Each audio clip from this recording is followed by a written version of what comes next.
All right, ladies and gentlemen, we are here today getting ready to paint our still life for the semester.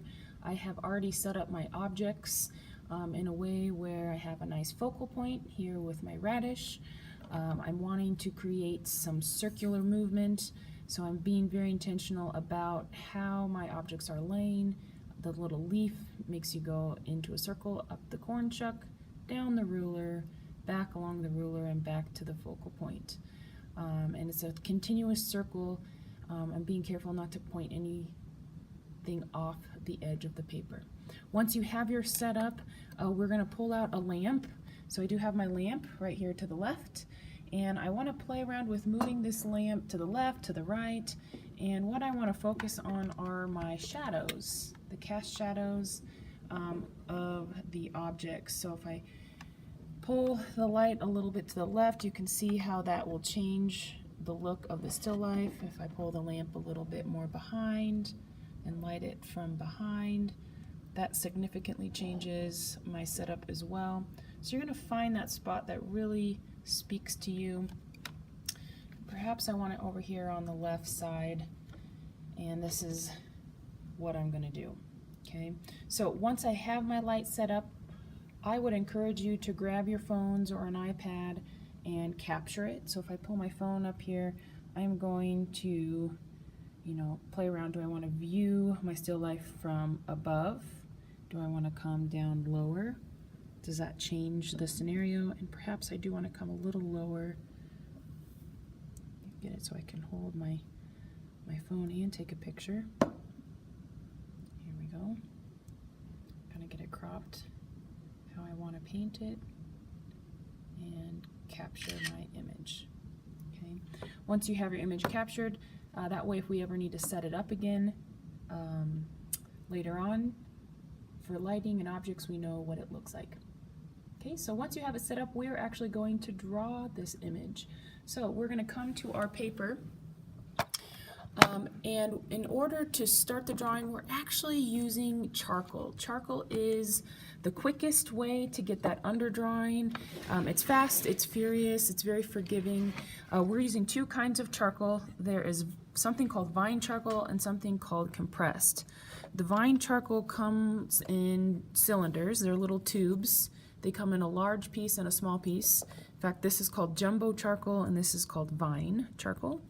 And we're actually going to coat the entire paper with the jumbo vine. So I'm going to come right over the top, and I'm just turning that charcoal on its side to cover that white surface. It'll be very scratchy, so I like to come back in with my hand and I'll just rub my fingers over that charcoal to smooth it into those valleys of the paper to start with a nice base coat of gray. Okay, we do want to start with kind of a middle value. The beauty of this is when we go to draw with our small vine charcoal, okay, if I make a little mark with my vine, if I make a mistake, you can very easily just rub it out with your fingers. You don't need to bring in the eraser. It makes it really quick and easy. So I'm going to do a quick sketch of my drawing. So this is what I'm looking at from life. I'm just looking over at my still life. Now there's a couple ways of enlarging this. I have had students in the past break this into a grid.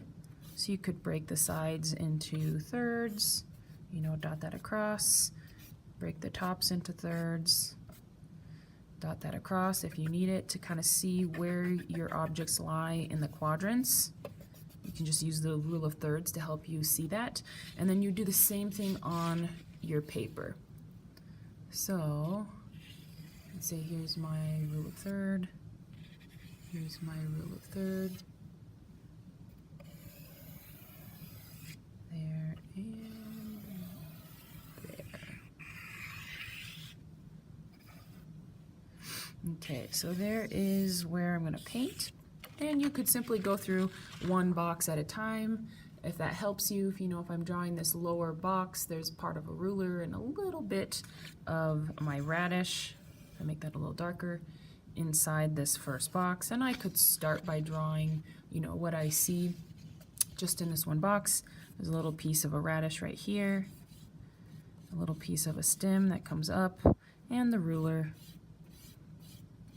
which comes down at a slight angle. And then that one box could be done.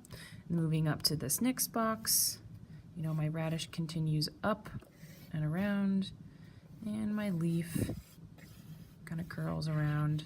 So you could take it one box at a time to help you break that image and enlarge it accurately. Okay, so that's one strategy. Another strategy is to actually just kind of freehand it. And if you're freehanding it, try not to get too into drawing, you know, a precise, perfect line that's really slow. Go fast. You know, my radish is kind of a circle. It has a little tip that pokes out where it gets a little bit yellow. Okay, this is kind of where I'm going from. The cup comes up. Here's my tea cup in the background.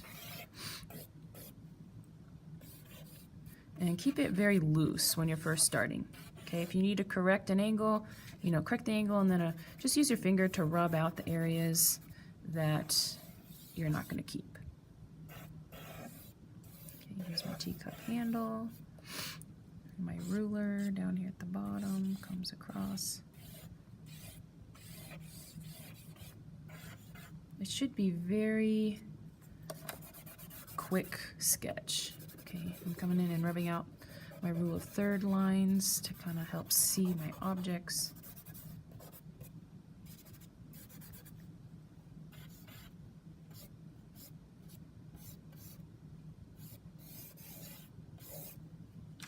It also helps to kind of darken some areas. So I am going to darken this ruler base down at the bottom, because the ruler, if I pop my image back on that I'm looking at, it's fairly dark here on the ruler.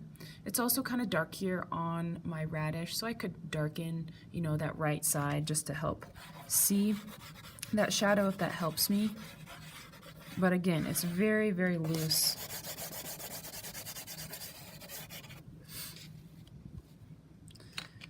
And then there's a small part of a ruler that comes down right here.